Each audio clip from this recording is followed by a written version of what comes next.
Hello guys, আমি সোম। এটা আমার ফার্স্ট ব্লগ। স্নান হয়ে গেছে, এবার অফিসে যাওয়ার জন্য রেডি হব। তারপর গাইস রেডি হয়ে গেছি, আর অফিসে যাওয়ার জন্য খেয়ে বার হয়ে যাব। চলো গাইস দেখা যাক সারাদিন আমি কি করি। ফার্স্ট ব্লগ সবাই পাশে থেকো। চলো টাটা।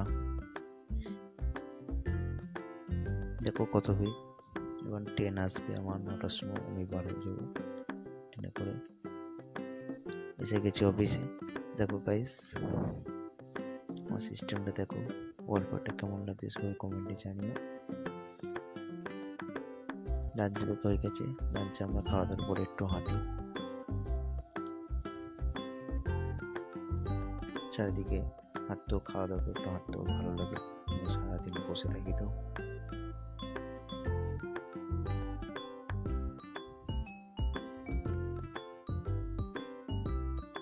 এবার হাঁটার পরে চলে যাবো উপরে। 2:30 বেজে গেছে।